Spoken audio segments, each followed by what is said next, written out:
Well, let's change gears a little bit. Let's talk about what happens with school this year. Some new information coming to light, and Dave Grohl has something to say about it too.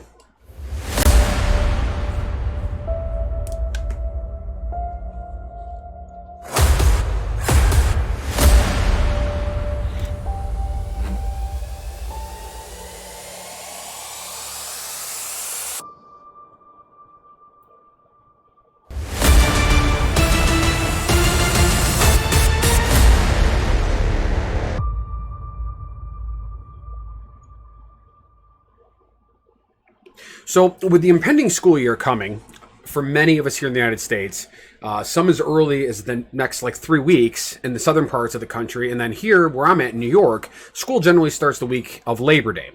Some plans are starting to come to light that give me something to talk about. And trending today, Dave Grohl chimed in as well.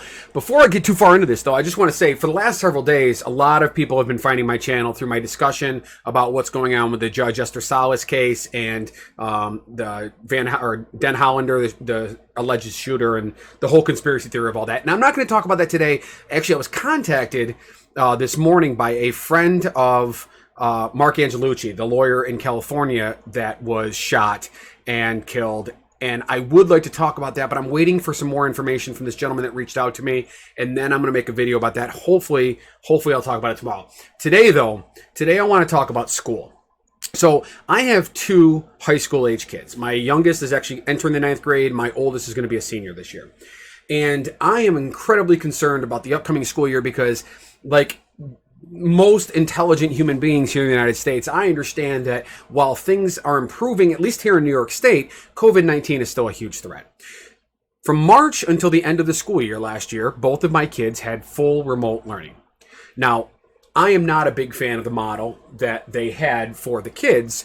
It involved them going on once a week, reading a lesson or watching a video or whatever the case may be, doing some homework, answering some questions, and then submitting them online for math class or for like math and English and stuff like that. For gym class, they just had to keep a log of activities they were doing, and music, the same kind of thing. So my kids both struggled. My oldest struggled far worse than my younger one did. Now, my older son, who has some high-functioning autism, Asperger's type stuff, although as he's gotten older, that has diminished greatly. He's doing incredibly well. He still needs structure. My younger son, he was through some cajoling, still able to, for the most part, succeed through all that, but it was still very, very much a struggle. So, fast forward to now. We're getting ready for the new school year. The first official drafts from some of these school districts, and here's one right here, are starting to come online. Now, this is a school district just north of where I am called Central Square. It's in the northern part of central New York, heading up into like the Tug Hill region near Oswego. It's up north of Syracuse. It's not Tug Hill, but it's heading north out of Syracuse. Close enough that we play them in sports. Our school plays them in sports. They released what their plan looks like. And I'm not going to go through all the details of this here, but the gist of it is that elementary age kids will go to school in an A-B fashion. So it's actually right here. I'll just leave this up on the screen while I'm talking here. So the A group of students will go to school on Monday and Tuesday. The B group of students will go to school on Thursdays and Friday. So that leaves Wednesday with nobody in the school for everything to be cleaned, and then the weekend for everything to be cleaned by janitorial staff. Now, the high school and middle-aged kids will be completely remote learning, what they're calling synchronous and asynchronous virtual learning. And the synchronous virtual learning will be the things that are vital: math, English, sciences, stuff like that. They will actually have a pseudo classroom, a virtual classroom, whether it be, in this case, they have a proprietary software that this school district's going to use. I believe that kind of stuff is going to be available to many of the school districts around New York State, hopefully around the country. So they're not going to be going into Zoom the same way they did before. So the teacher will actually be on the screen, much like some virtual learning that you have for university level students. They will get their class, they'll have their homework, they'll turn it in online, and then that'll be how they learn. They do say in here that for certain students that have special needs, that there will still be some actual learning on campus available to them. Asynchronous learning is going to be for those other classes like band, chorus, art, and gym classes that don't necessarily require a full classroom in order to teach the information. Some of it can be shared, just by downloading a video or watching a video or seeing a presentation, whatever the case may be. So this is their plan. I don't have a problem with this. So the biggest issue that I had with the learning of my kids for this last half of the school year while the COVID was going on was the fact that they weren't actually being taught anything. They had a handful of information thrown at them. They were required to consume that information and then regurgitate it in a question format. So if they conceptually didn't understand what they were looking at, certainly they could message the teacher and ask a question, but there wasn't that normal flow and sharing of information that you would see in a classroom environment with the teacher right there with the students. So I'm hoping that this is the solution to that. Now, there were some waves that were made today by this gentleman. For those of you that are not music fans, this here is Dave Grohl. Dave Grohl is the headman of the band the Foo Fighters. He was originally the drummer for Nirvana back in the early 90s. So for those of you that may be not music people that fall upon this video today, Dave Grohl, icon of music. Absolutely talented, can play just about any instrument. This is why I record it live and upload it without edits. But he can play just about anything. He's became friends with Jack Black. He did a lot of work with Tenacious D. He's played with the surviving members of Led Zeppelin, minus Robert Plant, who wasn't involved. But he's an icon of music, known for being a good guy, known for dealing with his fans in a positive way. He's known to stop a concert because something bad is going on, or to stop a concert to do something good. I mean, he's just an incredible human being. So he wrote an op-ed that was published in the Atlantic. Atlantic is a wonderful publication. Their online articles are just fantastic. So I'm not going to read the entire article. I'm going to link it down in the comments or the description below. But basically what he talks about here is about how he wasn't a good student. His mother was a school teacher, and he's been having a conversation with her. She's 82 years old now, and talking about what's going to happen when things go back to school. He also has some lashing comments aimed at President Trump and Betsy DeVos about what's going on, and also references Kayleigh McEnany, who is the press secretary for the White House. Her ridiculous comment the other day when she said science should not stand in the way of opening schools back up, which was just utter nonsense. So I'm gonna point you to this in the description below. Go read this article. It's really just an op-ed on his part, but he's talking about how right now they don't need to be back in school, and I have to agree with him. I don't think kids need to be in school unless it's necessary. Now the question becomes: elementary age kids? Are we sending elementary age kids?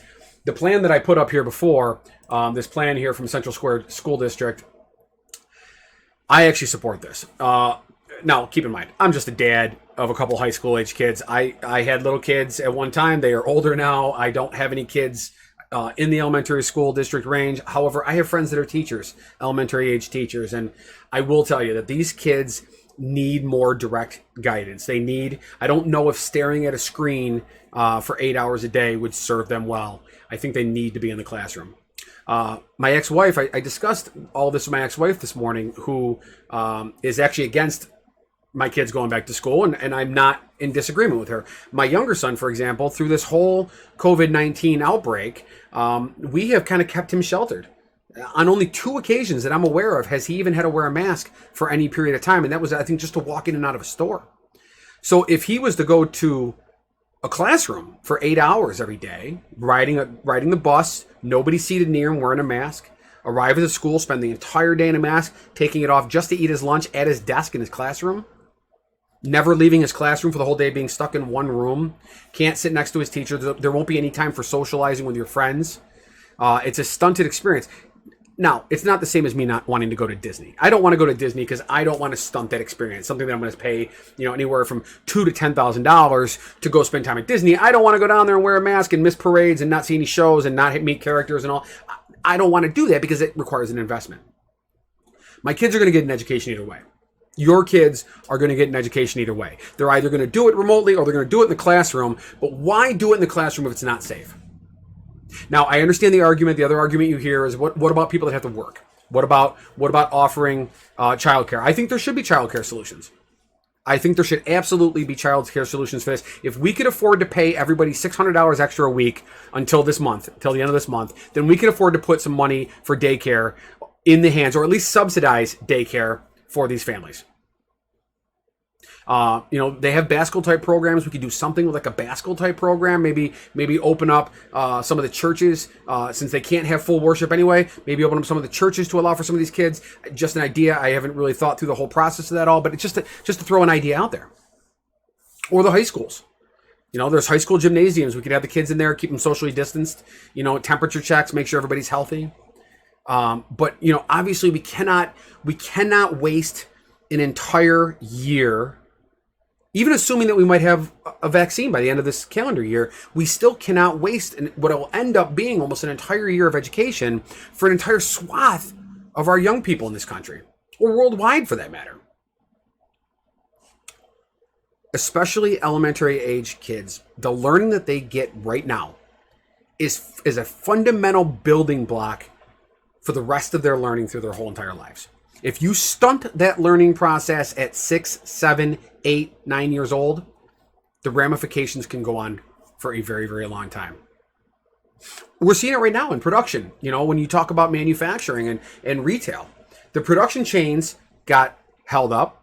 Then the supply chains get held up. Now our retail availability of products and goods is diminished because of everything that happened. It's crazy to think what'll go on, at some point in time. But I just want to throw my 2 cents out there. I applaud Dave Grohl. Excellent article. Again, I'm going to point down in the description of this video.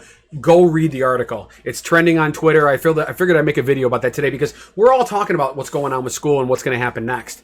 Never mind, what's going to happen with athletics. I know a lot of the schools, actually, I think all the schools around me have already pushed all athletics to the spring. Governor Cuomo here in New York State just said that the Carrier Dome, the home of Syracuse Athletics, where I am a huge fan and a season ticket holder of their football program, he said today, or yesterday, point blank, there will be no fans in the stands. So now, do I get a refund? Do I apply to next year? We got to figure all that stuff out. If you're catching this video, if you're watching this, and you're one of these people that believes this whole thing is a hoax, or believes that this whole thing is being abused in order to gain control of the people, just stop. Seriously, just stop. Real people are dying. The death toll in the United States yesterday was the highest it's been since June 8th. We're going the wrong direction. Almost every single country outside of the U.S. will not allow our people to come there. What's happened to us? President Trump is doing his 5 o'clock briefings again. I haven't watched them. I don't know if I'm going to. I'm sure I'll catch the clips. And if he says something outrageous, I'm sure I'll make a comment. Actually, speaking of which, he yesterday wished Ghislaine Maxwell, the girlfriend and partner of Jeffrey Epstein, who's in jail right now, for running a child sex trafficking pedophilia ring. He wished her well. The president of the United States of America wished her well. I'll leave you with that tonight. If you like this video, give it a thumbs up. I appreciate you guys watching here. Subscribe to my channel if you like the content you're coming across, and share this video with your friends. I cover a lot of different things. You're going to see some changes over the coming days. I got to move my office/studio around here in the next day or two, so this may look a little different tomorrow. But I appreciate you guys watching. Check out some of my other videos while you're at it, and I will see you tomorrow on the next episode of the Daily Octane. Have a great night.